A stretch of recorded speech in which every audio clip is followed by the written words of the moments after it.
I've been playing around with new backgrounds, Caleb. You like that? It's very cool looking.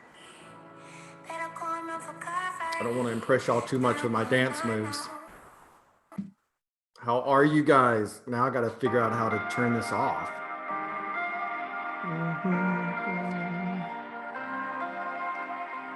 Oh, this song's got an E beside it. You know what that means? Oh, got to get rid of my sunglasses.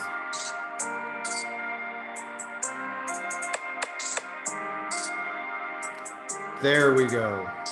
Perfect. You guys doing all right today? Yeah, got a few thumbs up. Isabel, how are you?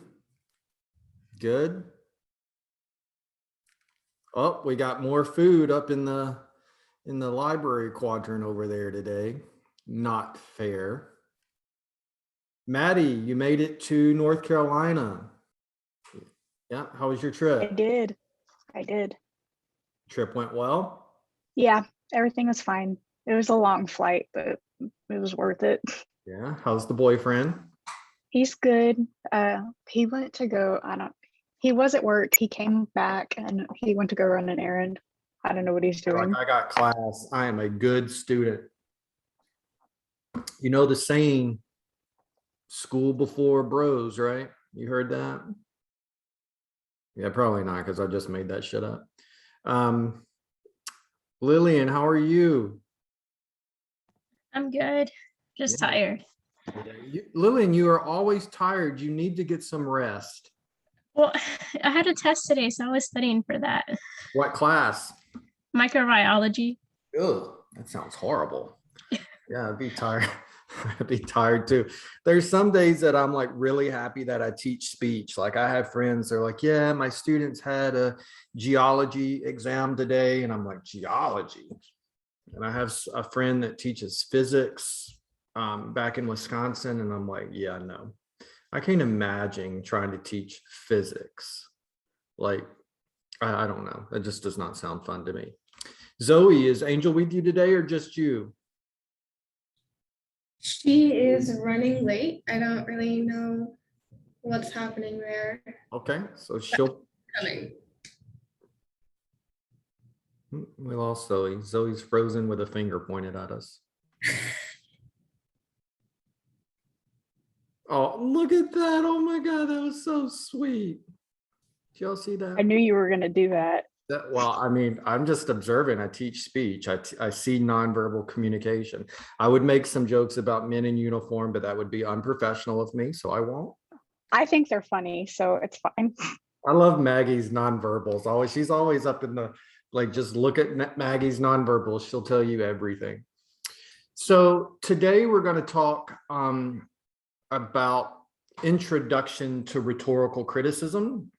And then I'm going to share some things with you guys online. You'll see if you've checked in the last hour, which there's no reason that you would have checked in the last hour, that there's some new stuff in the module online.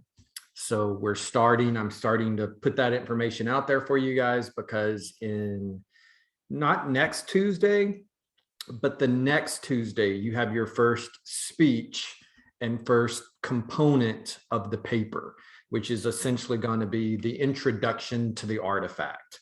And it's only going to be 2.5, 3 pages max. So again, nothing to worry about. We're going to go bit by bit in pieces or through pieces.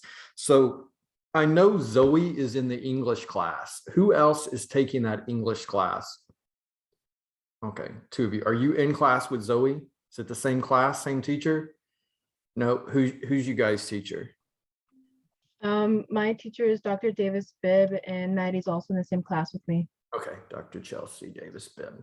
She's a nice, I went through Rising Star Academy with her. Yeah, is that virtual or face-to-face, that class? It's virtual. Virtual, synchronous like this one, or is it's synchronous? Yeah, so you'll have to give her a shout out sometime. Tell her Dr. Curry says hi, and she's gonna be like, who's Dr. Curry? And be like, he said he went to Rising Star with you. That's gonna make her feel bad. She's super nice person. I really enjoyed getting to know her during that. during that time. So the two of you are, and Zoe, and there comes Angel, are in the English class. And so I know in Zoe's class with Dr. Boston that they're starting lit reviews. Are you guys doing lit reviews? Are you following the same process with Dr. Davis Bibb or no? We're doing annotated bibliographies right now. Okay, annotated bibliography and lit review. So, all right, good to know. So they're going about it via a different approach. So both of you, so that's going to help you because we're going to do a portion of our paper is a lit review or an annotated bibliography. So that's good to know because that's going to tie in directly to what we will be doing for us. Caleb has a question, has his hand raised. What's up? Oh yeah, I posted it in the chat. Is for the artifact speech next week, it says that the due date is Sunday, but also on the 7th. Is that a mistake or are we just giving it on Thursday? No, the outline is going to be due on Sunday. So the outline will be due Sunday night at 11:59, and I'll clarify those dates and make sure everything that and we'll talk about it again next week. The outline is going to be due Sunday night at 11:59, and then the speech itself you will give in class like you gave your last ones, but that'll be that Tuesday.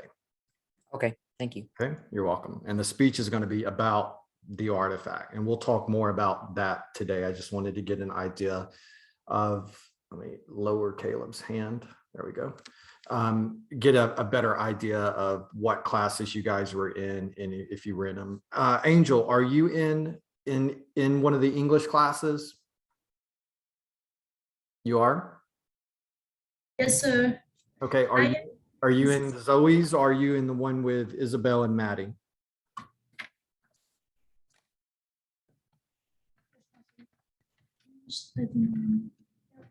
Are you, which teacher do you have? She is Dr. Weatherly. Dr. Weatherly? Okay, so a whole different class. Okay, are you guys doing lit reviews or annotated bibliographies? So what does he mean, Joe? I think there are questions about what that means. Okay. So probably no. So then that would mean no, you're not doing it yet, which is fine. Okay, just trying to get an idea of those of you who are in the English class, how we can tie that in so you're not doing double work. Or that work can inform the work that we do here. So did you guys get a chance to watch the video that I posted that was for today's class on Ethos, Logos, and Pathos? Yes. So perfect. So we started talking about persuasion in last class, and persuasion being this element of speech where it is audience centered, where we are not focused so much on what we say and do as speakers, but how the audience perceives what we say or do as speakers. So in persuasion, the information is not really what we're focused on so much as are we affecting change, affecting with an A, change in the values, beliefs, attitudes of our audience members, right? So that is broadly when we talk about persuasion, what we're looking at. So with persuasion though, so Aristotle, and we've all heard his name, an ancient philosopher, he came up back in the day. Rhetoric was like the big thing. That's what everyone did. Rhetoric. It was all about rhetoric. And Aristotle and other philosophers came up with what they identified as being three key areas that we could always judge persuasion by. Is an argument or is a persuasive appeal successful? And Aristotle come up with three things, and it was ethos, logos, and pathos. Now, if it was created today, I would hope we'd have different, more creative names for them. But I mean, thousands of years ago, I don't even know when Aristotle was around, but it was a while ago. That was the area of rhetoric and how it was defined. So in you guys' own terms, can someone tell me what ethos means?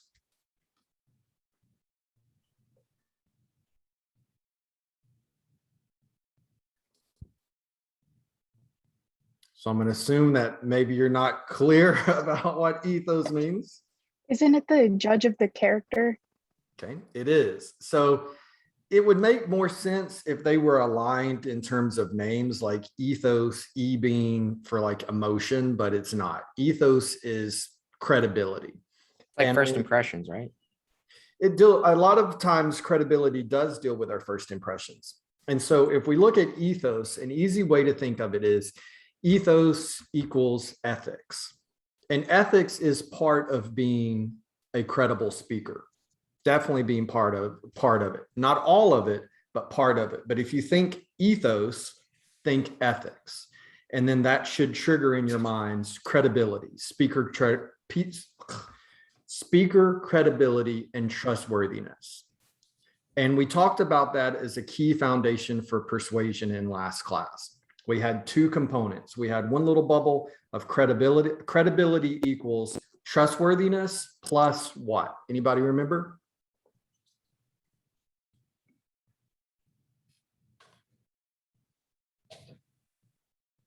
Experiences or experience? Experience is part of it. Yeah. Trustworthy plus. Don't make me have to go. Experience in the field, right? We're gonna have to go Like back your and know-how. do that whole lecture, and that lecture was so boring. I wish there was any. This is the bad part about this part of the semester. When you start talking about persuasion and ancient philosophers, let's be real, it's boring as shit, right? Like we're gonna talk about somebody 1,000 years ago in relation to thing. But let's reframe it so it's why is it important? Let's think about it from this perspective. Why is understanding methods of persuasion important to us as speakers and as listeners in an audience? We've got to understand it to be able to use it. Absolutely. So Or- one of the main reasons why we speak is if we think back to the very first lecture, which seems like so long ago now, we speak for a few reasons. One, we speak to entertain people. We speak or we communicate to entertain people. We speak to communicate to inform people, to present an idea or information, or we present to persuade people. And we do this every day in our lives. In our personal relationships, we do it as well as in our professional relationships. We persuade people. Sometimes we persuade them on big ideas. Maybe it's pitching a big product or a big service for your company or your organization, and you're going to be tasked with doing that. For me as a teacher, when I present, when I have to persuade, like I lead the diversity studies area at University Park and have done a lot of stuff with that over the past few years. When I first pitched that program and then pitched new programs, I had to pitch it from the perspective of why is this important to us as a college? How is it going to benefit and impact our students? And what's the cost going to be associated with this? Like as a speaker, I knew trying to persuade them, I just couldn't go in there and say, hey, this is something we need to do. Let's do diversity. Like diversity is a buzzword that people throw around, but without any meaning and purpose behind it, it really doesn't mean anything. So I had to pitch the specifics of that. So as a speaker, knowing that my goal in that instance was to persuade, right? That's what I wanted. What is my goal for this presentation, for that presentation? And the goal was to persuade someone to agree with what it was that I was pitching as this new idea for this diversity program on campus. And so I had to lay out specifically, what are my points of this goal? And then I had to pitch people on that.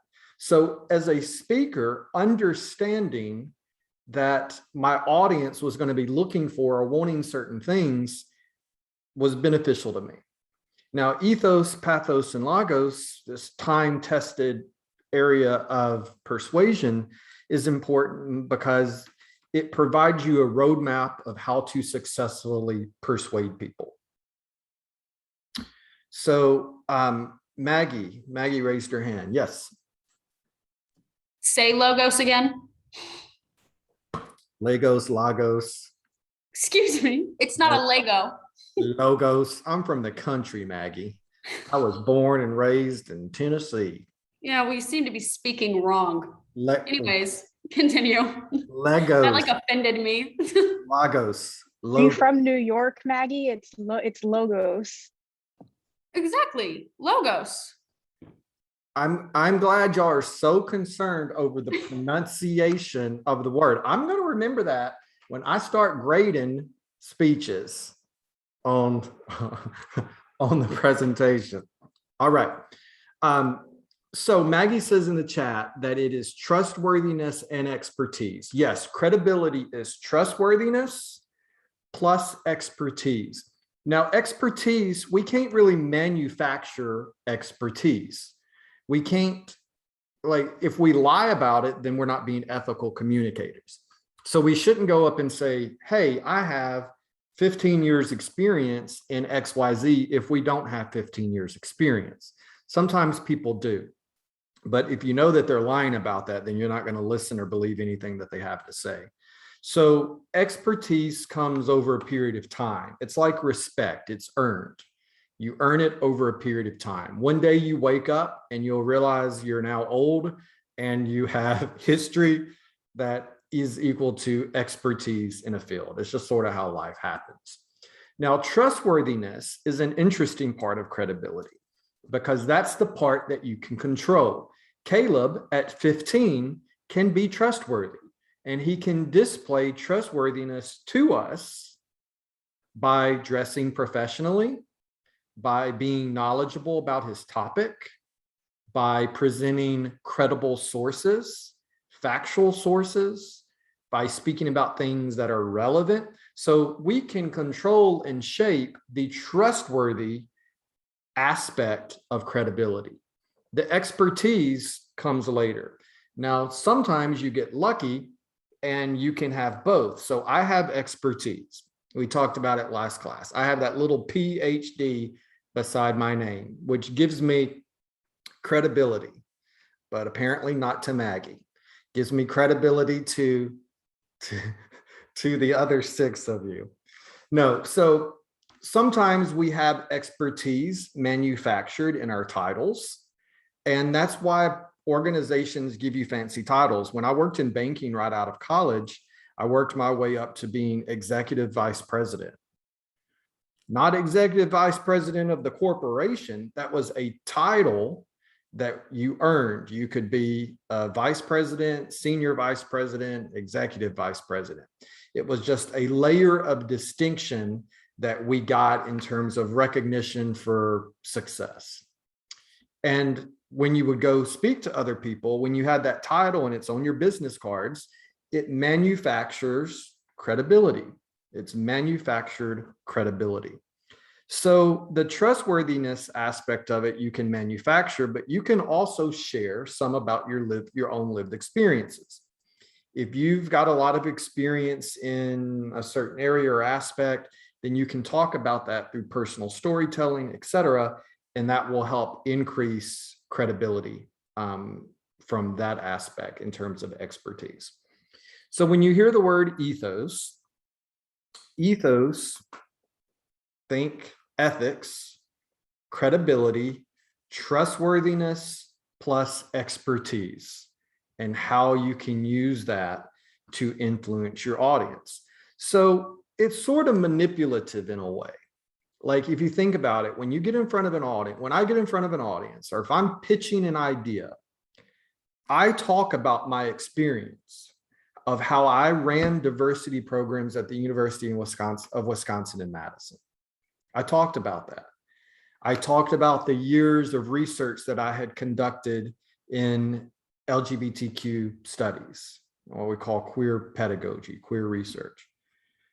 So when I talked about that stuff, in pushing that, it was intentional. I didn't just randomly throw that out there just to throw it out there. Like it was intentional to shape the perception of my audience to believe that I'm credible. Does that make sense? Like there was a reason why I said it. There was a reason why I said, hey, I have X number of years experience what you're really saying is, listen to me. I'm important. I know what I'm talking about. Here we go. So that's ethos, ethics. Now, pathos is, let's skip pathos and let's go to Maggie's favorite term, logos. Maggie, can you tell me what Legos is? It appeals to logic. Appeals to logic. Now this one is easy because logos, logic. It is one where the letter can go with it. And logic is what? Who knows what logic is? If something is logical, what does it mean?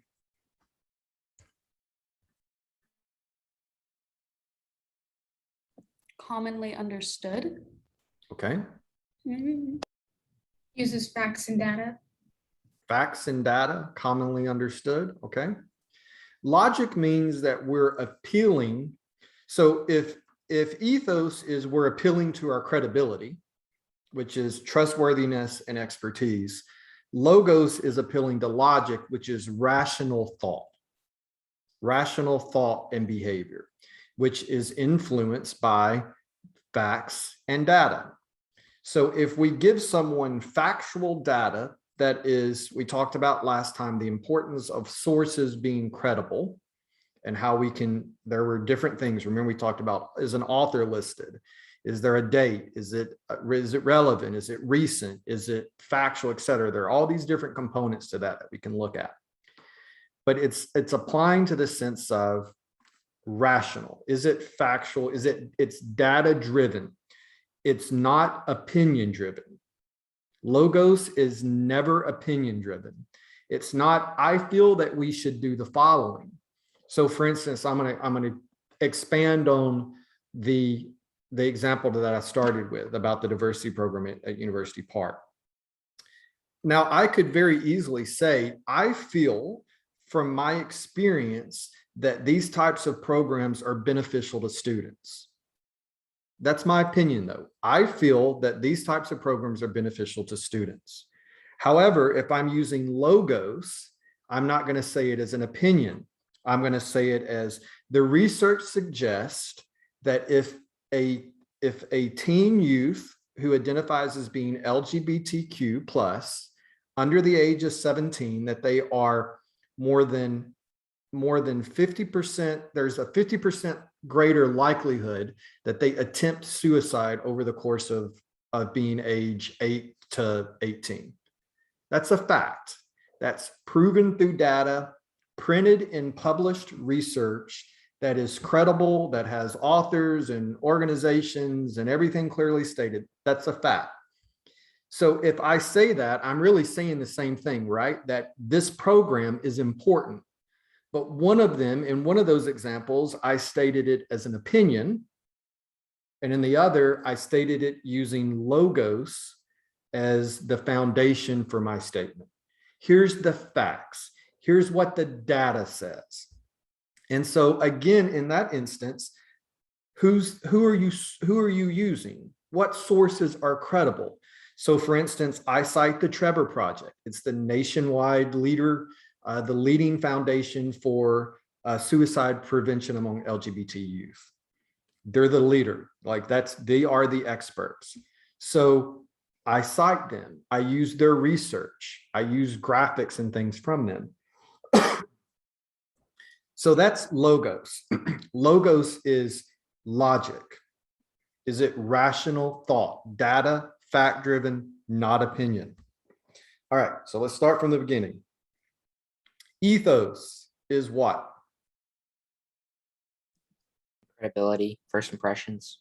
Credibility, ethos, credibility. All right, Isabel, what does credibility consist of? Give me some component of credibility. Title. Okay, title can be credibility. Lillian, give me a component of credibility. Expertise. Expertise, absolutely. Maddie, give me a component of credibility. Trustworthiness. Trustworthiness. Giselle, what is something that we can do that enhances our trustworthiness with an audience? Dressing nice. Dressing nice. Angel, Any other components of credibility or trustworthiness that you would like to add? Knowledgeable. Knowledgeable, absolutely. Are we knowledgeable about what we are presenting? So yes, so now you guys have ethos, ethics down. Good job. Give yourself a round of applause. All right. Now you may not remember it come Tuesday, but as of today, you got it, which I can appreciate. Logos, logic, fact-driven. Caleb, give me a component of logos.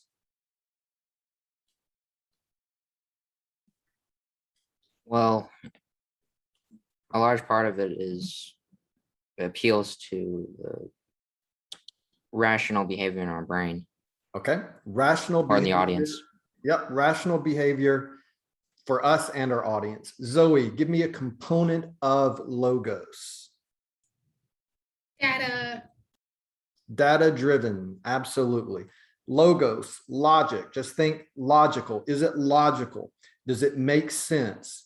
And generally, arguments that are factual, that are data driven, are much harder to counter because they're data driven, they're factual, right? If you're presenting facts to someone and they still want to argue with you, they just want to argue, right? And there are circumstances where we find ourselves, I mean, we had this talk the other day on vaccines, where there is, irrespective of your personal belief on vaccination, we can all agree that nationally, right now in our country, there is a huge disconnect between factual data and the rational appeal for vaccination. We had this talk about Zoe's grandma and my dad, right? Getting their information from Facebook. Might as well have been getting it from Wikipedia. Is that factual data? Could be. Depends on what is the original source. Where is it coming from? Is there an author? All of these things, like, can I go check the information myself and verify it? It could be. I'm sure there is factual data that people post on Facebook, but generally it's just people's opinion. But then when we treat it as logical, factual data, it complicates the persuasive argument. It speaks to the fact that I don't think when Aristotle came up with these three things, I don't know that there was a level of tribalism that we have today. Meaning, like, remember we talked about our bubble, here's my bubble, here's your bubble. We don't cross that center line. As recently as when I was in college, 20 years ago now, 17 years ago, let me save myself a few years. That element of tribalism didn't exist. Nobody, when I was in college, nobody asked me what my political affiliation was. It wasn't a part of my experiences being in college.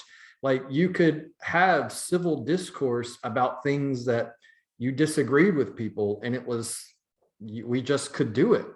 Now, not so much. You know, that's why is a whole different conversation. So ethos, logos, and pathos, the big P. So he says fake news, different conversation for a different day. A lot of fake news out there, absolutely. Maddie, you got a question? I don't have a question. I've just been Okay. waiting for you to get to pathos so I can say this, because Let's my hear it. freshman English teacher taught me this and I never forgot it. Okay. Pathos is the path to the heart.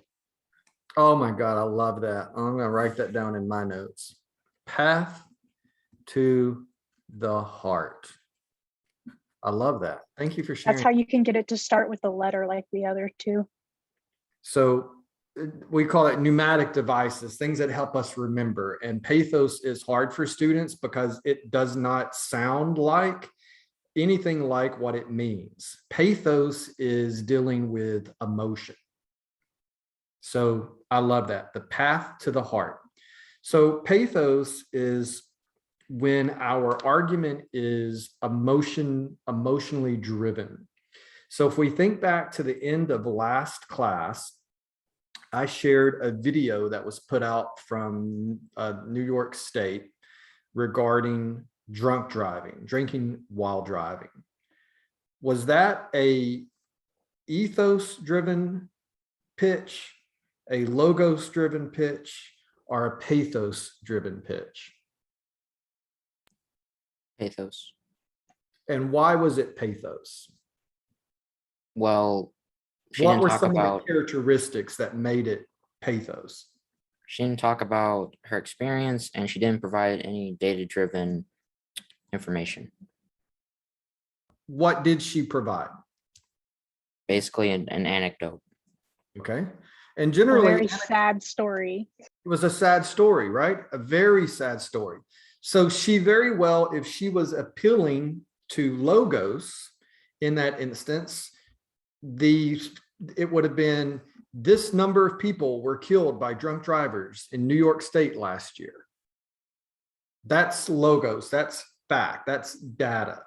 But data doesn't move us. It just doesn't.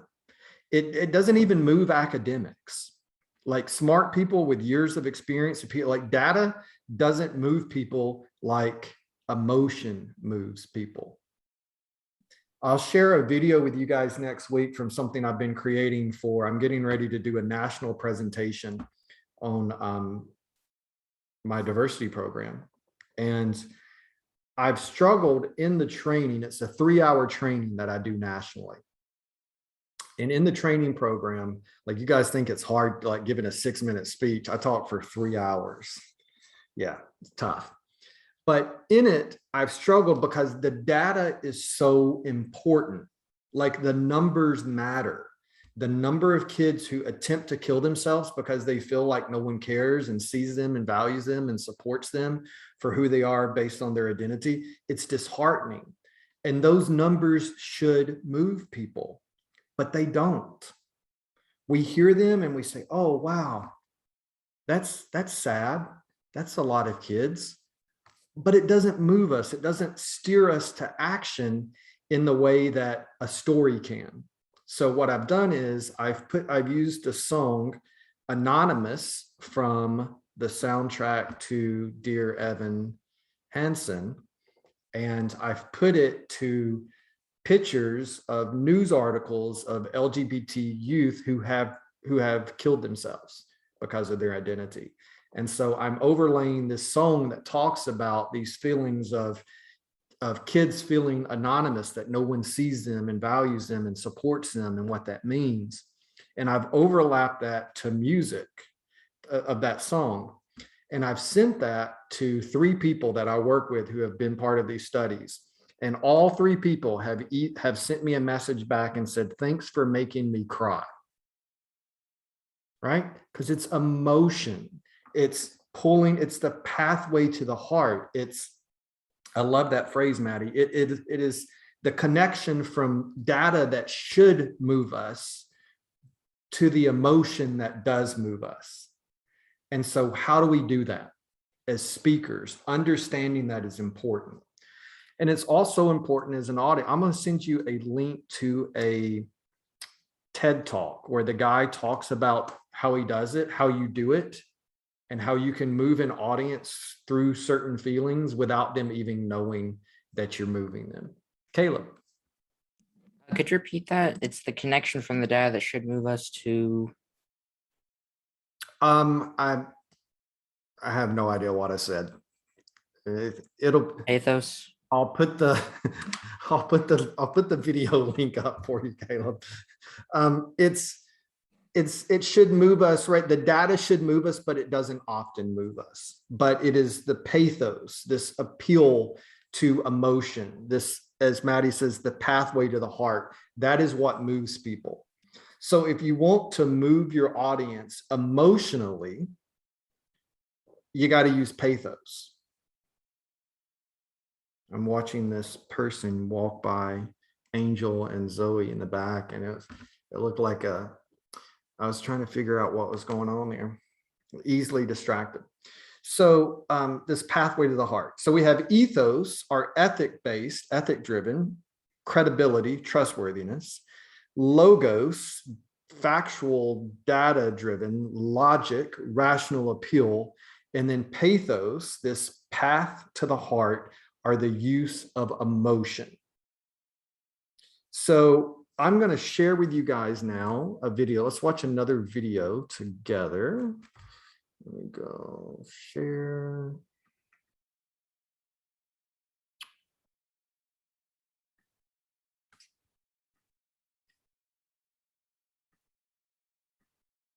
All right. I think this is the one I made you guys. We already watched that one.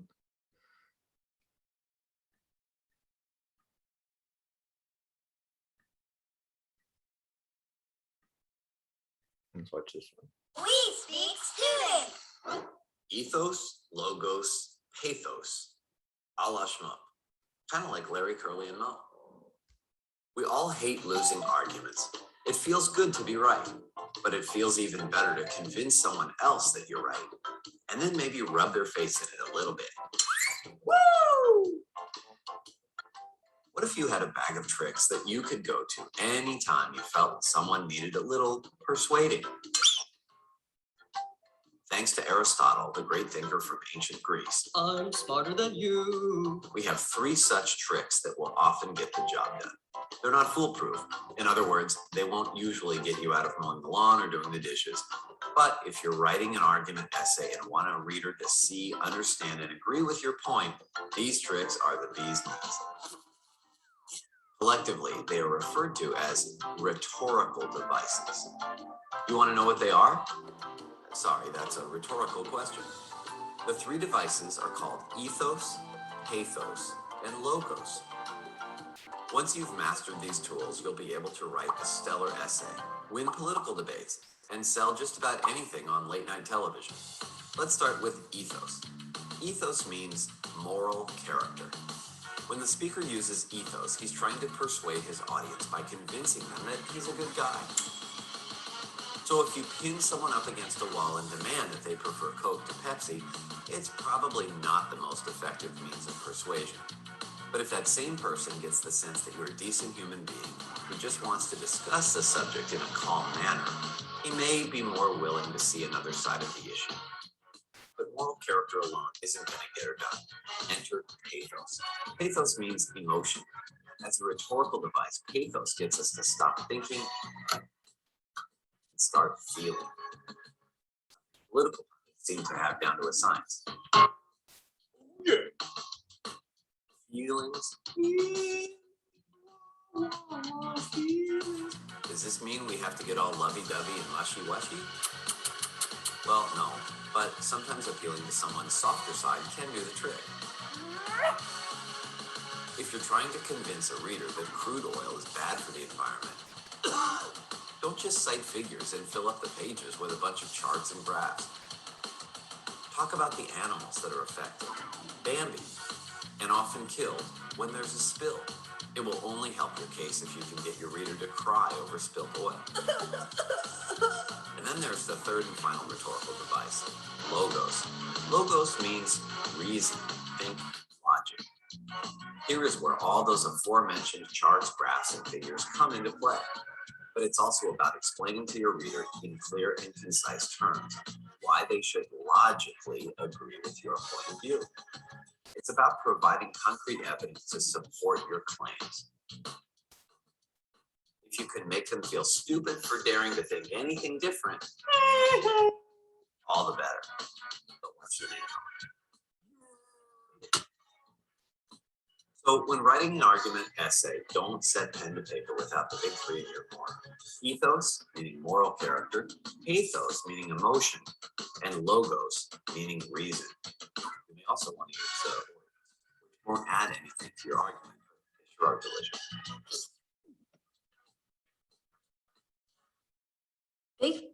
Somebody spent a lot of time making that, and I feel a little bit stupider after having watched it, actually.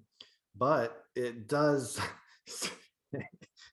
cement what we just talked about. So we'll act like it was a good video. I know the amount of time that goes into that. So all right, let's go back here. The problem is my top bar up here hides underneath that thing. Here we go. All right. So there are 5 that takes us to the canons of rhetoric.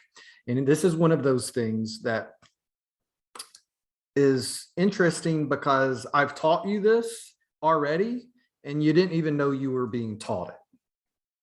So what you're about to learn in terms of the actual 5 canons, you already know, which I think is good.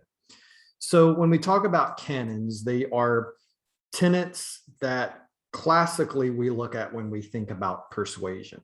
And you may not hear anyone actually refer to these as the 5 canons of rhetoric, but in the field of persuasion, they do all the time. Invention is where you just come up with the material that you're going to use. So when you create your outline, you are essentially, you've brainstormed, you've thought about it, you create the outline, you've done invention. You guys have done this. Arrangement is when you take that outline and you determine what are my 3 main points going to be and how am I going to arrange them. And you guys have been doing that since day 1.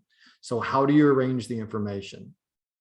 Style is the area of the rubric where I've really graded you guys on and provided you some feedback with, which is how do you approach the process? Vocalics, how do you deliver it? What words are you using? How are you using your voice to accomplish that? If we were face to face, we would be looking at I would be looking at how you use the stage, etc. The 4th is memory, and that is the process of committing text to memory. I haven't asked you guys to do this. In fact, we've been practicing extemporaneous public speaking, which means that you are going to use note cards for your speeches, and you'll use note cards for all of your speeches. There are times, though, when committing something to memory is more powerful, and we often see this. The example they use is a political candidate. If a political candidate was just reading from notes and going through information and just reading it off of a note card, it would be less impactful to us. And so that's an instance where folks commit to memory. Delivery is the process of presenting it. So the energy, etc. So now you guys know you have invention, arrangement, style, memory, and delivery. You already knew it. Did you know you knew it? No, but now you know it. You see, this is one of those where I told you guys, trust me. I'm going to teach you things, hopefully teach you things. That's the 5 canons of rhetoric. So let me stop sharing. And now we are going to, let me go back. All right, there's everybody. So I'm going to put us into, let me see. I'm going to put us into breakout rooms. And I've got to assign it manually because Zoe and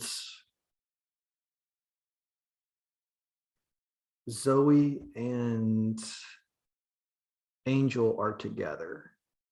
Okay, so Zoe and Angel are together. Do you have a volunteer who wants to participate with Zoe and Angel? Raise your hand. Who wants to work with Zoe and Angel?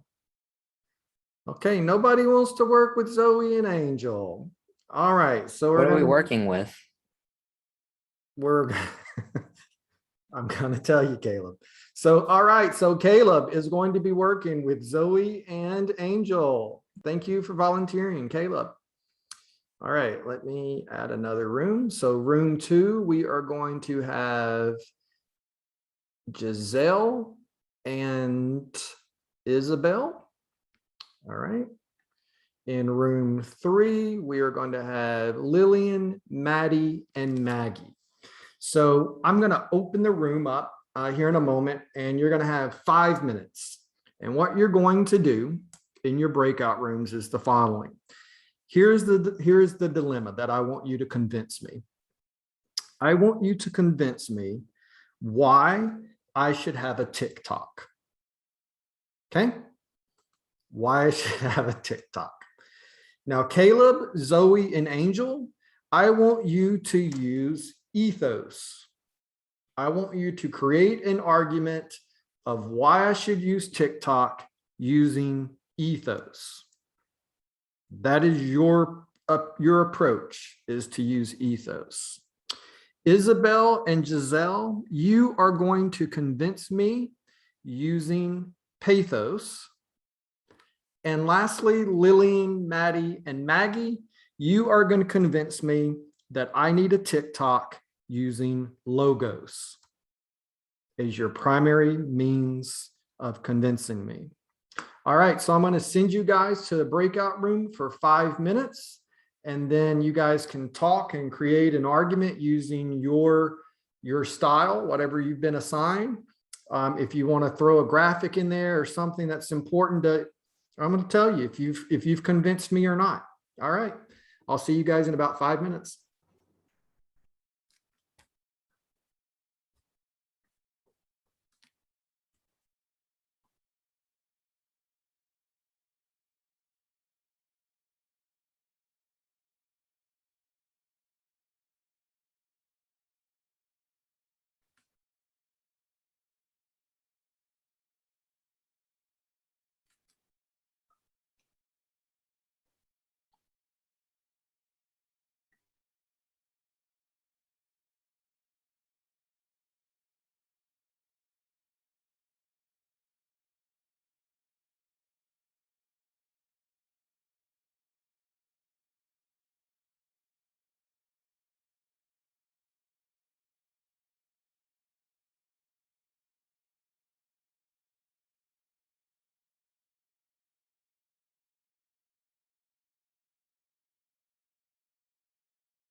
Welcome back. Welcome back.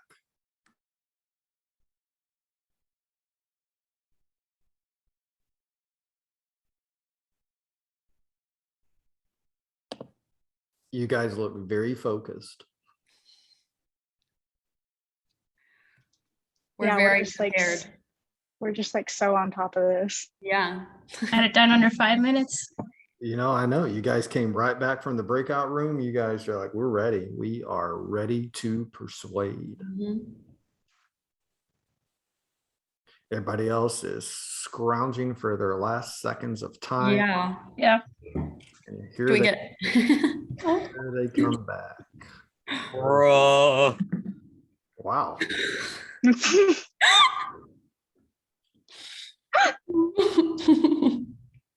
Can't write on the spot. Y'all crack me up. All right. We even got I'm about to crack my back. Would y'all like to hear it? Yes. Yes. gosh. Ready? See, this is my talent. Yes. Oh, I can crack my back like that and people make fun of me. That's horrible. What can I say?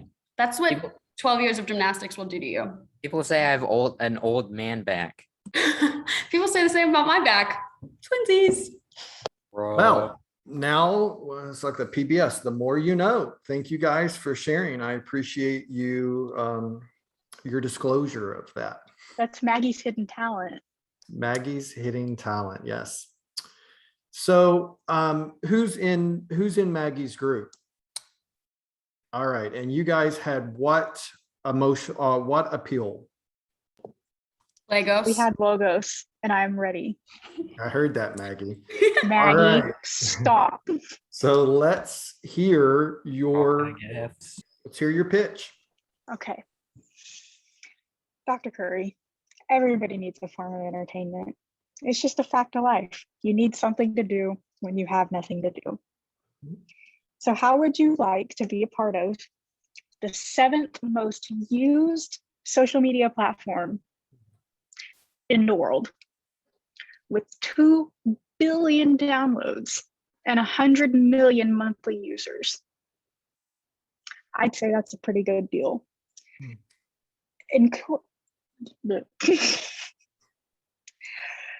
Also, speaking of entertainment, the majority use of TikTok is to find funny and entertaining videos. Perfect for anybody with a short attention span, according to blog.hootsuite.com. Sounds very credible. You need a TikTok. Thank you. Thank you guys for the information. Think about that for a few minutes and see what I think. All right. So our next group, Giselle, who's with you? It's me and Isabel. All right. And you guys have which appeal? We have Pathos. All right. Let's hear it. All right, Dr. Curry, as stated, you need to get a TikTok.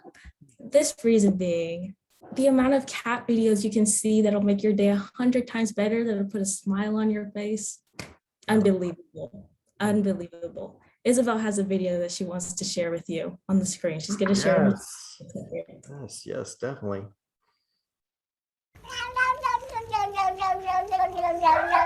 That cats can be cuddly too. Not all the times are the doggos. Catos can be. Ah, bitch! Why? Wow, that I needed that. Oh my gosh, is there more to this argument? And if you get a TikTok, you could be seeing this all the time, every single day. Immediate smile on your face every single day, whenever you want. Interesting. And you could even make TikToks with your cats. I never even thought about that. I mean, I have cats. For even Angel is applauding. She's like, "Yeah, let's watch some of those." Interesting. I like that. Yeah, I think you're out of the running, Maddie. All right, our third and final group, Zoe and Angel and Caleb. You have which appeal? All right. Well, I have the appeal that I am young And Angel has the appeal that she knows a lot about entertainment and dancing. Now, TikTok can be used to connect people of all age groups to come together and enjoy things like dancing and song. Angel? Oh, and so, Dr. Curry, I think TikTok can help you a lot. For example, so when you do a presentation and then for the first thing, you try to gain attention to your audience. And then when you use your TikToks, it will few minutes. So you try to gain attention to people. And then when you use it, you will improve a lot how to gain attention to people. And if anyone knows how to get attention, it's Angel. Oh, thank you, That is Julie. true. That is true. Yes, she has a lot of experience with dancing and entertainment. TikTok's not just restricted to just teenagers or young people. It has not only does it have the benefit of all social media platforms, worldwide connection, it allows for on-the-spot entertainment as Angel has demonstrated.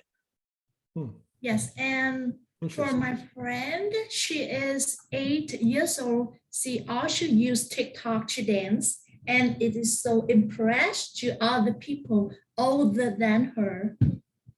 Yes, it connects people of all age groups to come together about topics that they like.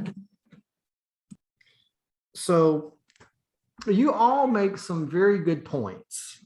And I do use TikTok, by the way, but I primarily use it to watch like dog and cat videos and stuff.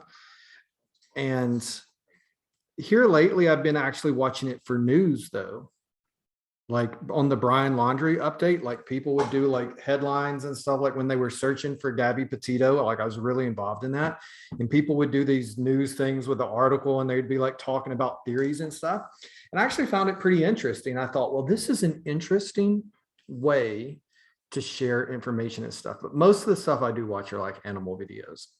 Although I do have this guy that I watch that chops wood. Have you got, you know what I'm talking about? He's a lumberjack. You've seen it, Maddie? Like, it's really like, yeah, like, I don't know. It popped up one day and I'm just like, I just sit here and I watch like 10 videos of this guy just chopping wood. And I'm like, what am I doing with my time? Just captivating, the things that you see online. So you guys all made some strong appeals there and I appreciate it. And Caleb, your guys' pitch on the logic side of it, rational, I can relate to that. You also threw some ethos in there with connecting to Angel's experience and credibility. And so I like that you did what actually Aristotle would have told us to do, which is take a little logos and sprinkle some pathos and ethos in on it, and it'll make a really good argument. So I like that. I was moved by that. Maddie and Maggie and teams, I appreciated your pitch and your appeal to ethos. However, as an audience member, I was really turned off earlier by the actions of one of your team members. And so it impacted my ability to be receptive to your message. So I'm going to have to go with team number 2. My pathos. Maggie? Pathos. I'm sorry, guys. I will say this though. So I didn't take offense to that when Maggie said that earlier. I'm just picking at her. But when I taught in New York, like I had just moved from Tennessee and you would think I'd just come off the farm. My kids from New York was like, what the hell is he saying? And I'm just like, follow along. I have a PhD. But I think it's important though that we can acknowledge that, right? Sometimes our audience could be dissuaded, like they don't want to hear they're not going to be moved by anything we have to say because of how we've prefaced our argument or something that's we've said and done before. So that's when credibility and ethos can work against you. If we don't trust someone, or if we've had a negative prior experience with someone, we're not going to trust what they have to say now. And so do keep that in mind, that is part of ethos when we talk about credibility and trustworthiness that is important. But yeah, I think this highlighted a few things. One, you guys have a good understanding of ethos, pathos, and logos now. But two, that pathos is still the easiest way to move people. Like I did listen to those arguments like with genuine interest, because I don't use TikTok a lot, but I'm like, okay, let's see what they have to say. But I was actually moved by the pathos. Like when you showed that cat video, I was genuinely interested. Like I moved closer to what, like I was like, wow, okay. And so it goes to show that that emotional appeal, that visual appeal can move people a lot easier than pathos, or not pathos, than logos or ethos, right? Caleb, you made some very strong points there, but you know, I'm going to give it up to Team Pathos. Yeah, Zoe. Can I just say I'm proud of our group because none of us have TikTok and didn't know what we're talking about. So Wow. Angel doesn't have TikTok? Shocking. Angel, you need a TikTok. I will subscribe to your channel. Send us the link. I don't know. She can't unmute herself. She might not be able to run the TikTok. Yes. So in the past, for me, I use a lot of type of social media like Facebook, Instagram, and yes, Facebook and Instagram. And then at that time, I feel like I lose my time, so I block it. I didn't use it anymore. And then when you tell it to join the Dr. Curry speech group, and then I opened my Facebook again to join it. You know, I think that is the downside to social media, is that it can consume, like I watch way too many cat videos. I do, like no joke, like, and I'll be watching a video on Facebook. I like watching prank videos. There's like a guy with his grandmother and they prank her all the time, and I'll watch that. And then, you know, the video will end and it'll scroll into another video. And then I look down, I'm like, wow, I just spent the last 50 minutes watching random videos on Facebook. Like, I think there is a negative attribute to social media. Well, you guys did a fantastic job with that. So I want you to think about, as you present, as you do presentations and things like that, think about, this is a classic ancient way of persuasion, of asking yourself, how am I going to use ethos, pathos, and logos in any presentation to enhance and persuade my audience?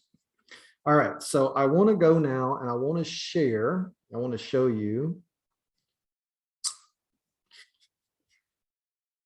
Just log in. Look, I just want to say I can't believe we watched a cat video. Bruh. Please don't show us the Dear Evan Hansen video. I don't want to cry today. Not today, but I will show you that next week to get you guys feedback on that for all right. Don't y'all be trying to steal my login here now.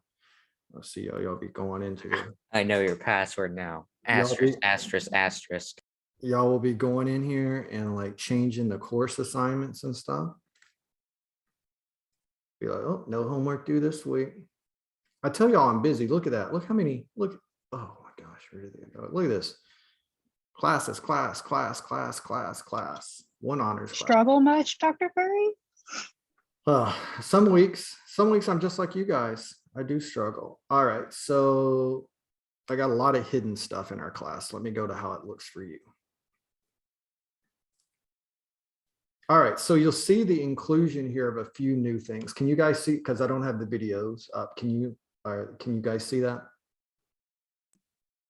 We just see the learning modules. Okay, perfect. So you'll see the course calendar has been uploaded or updated to now include information for the next month. So what the format is. So this is the week that we're in here now. You'll see week 6 with the deadlines posted, week 7 with the deadlines posted, week 8 and week 9. I may add some things in down here, but you'll get notified when if that changes. But next week's information and next week's probably not going to change. It's pretty set. So you can go through and take a look at that if you want an idea of where we're going over the next 4 weeks. Now you will also see here that there is now a final project module. So you can go in and you can read the details about the final project, 12 to 15 pages long in APA format, minimum of 10 sources, all the things that are going to scare you. But remember, we're going to work through as we go. You'll also see there how I lay it out, how there are going to be some checkpoints, which means everything, like I told you guys, everything that we do moving forward is going to be specifically working towards that final project. So all of these individual components will come together at the end, and it'll be a beautiful, wonderful thing. So you can see that you're going to do an artifact, speech, and paper component. That's going to be part 1. That's going to be in 2 weeks. Then we'll do methodology. Then we'll do analysis and implications. And then we'll have a week where we don't have any class at that last near the end. And I'll work with you guys individually to provide some feedback and information. Okay. So you can go in and you can read more on that, and you will see part 1 is also present, which is the selection of an artifact. And I've linked information here, which looks like it is opening. So perfect. So a rhetorical artifact, and you can go through and you can read these. I'll link some examples. So there is a difference in an act and an artifact. What you are watching right now, what you are part of today's lecture, that's an act. Not like an act in like terms of acting, but an act in the sense of you are participating in this moment live. We are here together experiencing this together. That's an act. If you go back, so Jose's not here today. If Jose goes back and watches the video of today's lecture, it is not an act for him, it is an artifact. So an artifact, when we think about artifacts in the traditional sense of like treasure expeditions and things like digging up artifacts in the dirt, artifacts examples are proof that something happened or existed. So if you're watching something live, it's an act. You're watching it on TV and it's live, it's an act. If you're in person at a concert, it's an act. If you're watching a playback of the same event, it's now an artifact. And so what you're going to be doing for your speech, for your final project and the final speech that you'll give on it, is you are going to find an artifact. And I've told you that I want you to connect that to a social movement that is important to you. That can be, and we're going to talk more about that next week, and you're going to have to identify that next week. So that's why we're having this conversation. I want you to be thinking about it and identify it, because by the end of next week, you need to have an artifact selected if you haven't already been thinking about it, etc. So there are verbal and nonverbal artifacts, and here's some examples of how you can think of it. So a text of the Gettysburg Address, rated one of the most important speeches in American history. 77 years ago, our forefathers did what? Nobody knows the Gettysburg Address. They brought forth on this great continent a new nation. Now, y'all don't even know what that is. Okay. Forget the Gettysburg Address. I'll put a new example in there. That's a verbal artifact, right? Verbal meaning it contains words. It's either a written transcript of something or video of. That's a verbal artifact. So a video of an important speech, say of President Trump's inauguration, President Obama's inauguration, President Obama's State of the Union address. For instance, President Obama's State of the Union address, he talked about LGBTQ people in that State of the Union. It was the first time it had ever been done before, right? If I'm tying it to my research interest, that's a verbal artifact. That's something that I can watch, that I can examine in terms of a rhetorical analysis, which is what you'll be doing. And I can look at that. That's a verbal artifact. A crosswalk, a rainbow LGBTQ or a Black Lives Matter crosswalk, those are nonverbal artifacts. So those are sensory images or information that mean something, but there's no spoken word necessarily behind it. That's a nonverbal artifact. Could be a photo from a war-torn country that appears on the cover of Time magazine. That's a nonverbal artifact that is designed to produce or create emotion in the person looking at it.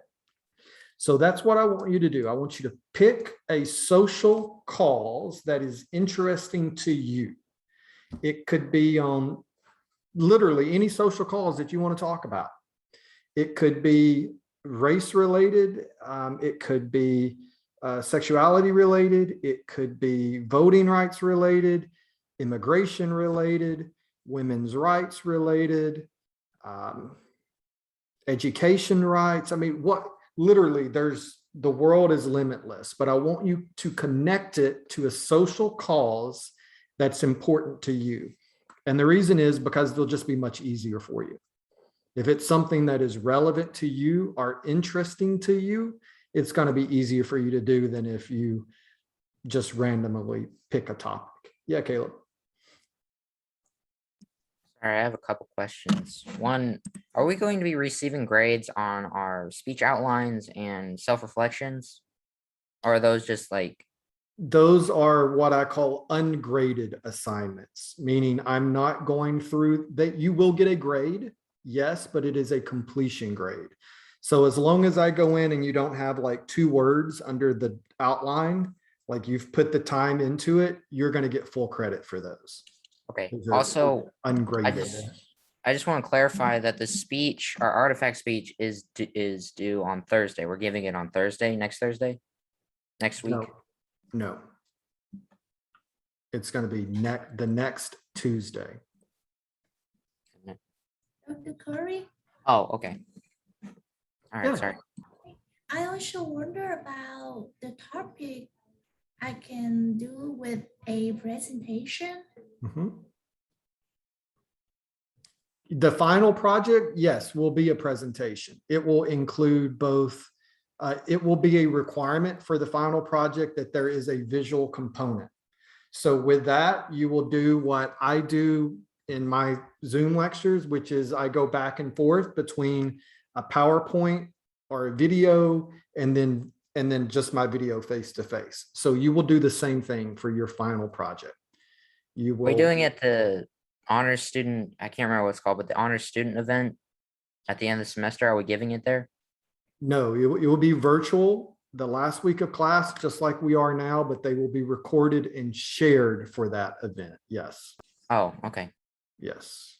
And if you're lucky and you do a great job, it could go even further than that. There are students from last year who are presenting their presentations right now this next week at a national conference. And the school pays for that. And they pay for you guys to go and present and have a good time. And hopefully hopefully COVID in a less COVID world.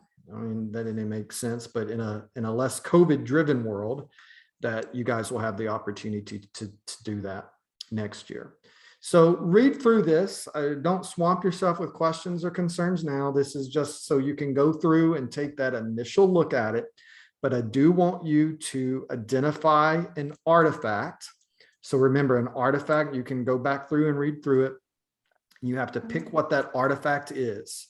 So if it's a social cause I think I shared this example with you. So for instance, Colin Kaepernick took a knee during an NFL football game to raise issues related to what then turned into the Black Lives Matter movement in terms of raising awareness to those issues. So, Dr. Curry, yeah. I'm sorry. Are we supposed to be able to be seeing a document on your screen right now? Because all we can No. see is a blank screen. Okay, I just wanted to make sure. You should be able to see. You should have been seeing me, but thank you. Now, can you see me? Perfect. Okay, good. Well, you guys didn't need to see me to hear all of that anyway. So when Colin Kaepernick took a knee, there's video footage of that happening, right? There's a video of that. That would be a verbal artifact. Like you can watch it. You can go back and watch it. And as you watch it, you're going to look for a few things. We're not going to talk about that today, but there's a whole list of things that we're going to look for. And I'm going to guide you through that process. We're going to look for background, audience, credibility. Why is he doing it? Why did he choose that day to do it? What's the events? What's the surrounding detail? There's a whole lot of things we look at for different components. Do we pick our artifact by Tuesday? You pick your artifact by next Thursday. Next Thursday. Now we could also take that same event, and instead of watching a speech or watching a video of that event, we could have a photo of that event and how that photo was then shared in Time Magazine and all over the internet. And that is a nonverbal artifact. Same event, same artifact, but a different type of artifact. And so think about over the weekend, what social cause or movement or social issue, it could be in the past, doesn't have to be like right now, something happening right now, could be. I want you to think about that. What is it that I'm interested in examining? And then we'll start that as the process and build from there. So just work through that. Think about what you want your artifact to be. And you may start with an idea. So for instance, Zoe's already been working on this because of her English class. So Zoe, we've got like 2 minutes. Do you want to share with folks what you're thinking of? Sure. I have 2 artifacts in mind. I just don't know which one to choose. So basically, Clarence Gideon is the guy who gave all of us, the right to have lawyers if we don't have money. So you know how like a lawyer will be provided to you, right? It didn't used to be like that in like the 60s. So because he was arrested and he went through trial having to represent himself, he wrote to the Supreme Court and we got that changed. I don't know if I'm going to do like the Supreme Court transcript or the letter to the Supreme Court, but that's like the general idea I'm going in. Perfect. Thank you for sharing. So in Zoe's example there, she's starting with really her artifact isn't necessarily Clarence Gideon, because the artifact isn't the person, the artifact is the event, right? So she talked about 2 events that she may examine, either the letter to the Supreme Court or the transcript from the Supreme Court. So either one of those are nonverbal artifacts related to Clarence Gideon, who in this case is what we would call the rhetor, R-H-E-T-O-R. Rhetoric being the art of persuasion. Examining that means that there is someone who is doing it. In this event for Zoe, the rhetor is Clarence Gideon, and the thesis statement, the issue or the social cause or movement there is due process. That's what she's really examining. So start there. Think, what is it I'm interested in terms of a social cause? For Zoe there, it's due process, the right to a fair trial, the right to representation, legal representation, et cetera, et cetera. And then once you get that movement or that cause that's important to you, then think, well, what is a artifact or symbol from that I can examine? Again, if it's Black Lives Matter, you could look at Colin Kaepernick kneeling. That would be the artifact for that cause or that movement. For Zoe, it's due process and the specific thing. So find a movement or a cause that interests you, and then start to think, okay, well, what is it that I can look at? And you don't have to have that nailed down. We'll talk about it next week. Start with a social cause. On Tuesday, have a social cause. And then if you need help working through, like to get to where Zoe is with like, okay, here's what I could look at, then we'll talk about it as a class and we'll provide you some feedback and say, well, this would be an interesting thing to look at. Have you thought about the video of XYZ or the photo of XYZ? Okay, so start there with the movement. We'll talk more about it on Tuesday and we'll start this process. Have a great weekend, guys. Good seeing you today. Have a great weekend. Bye. Bye.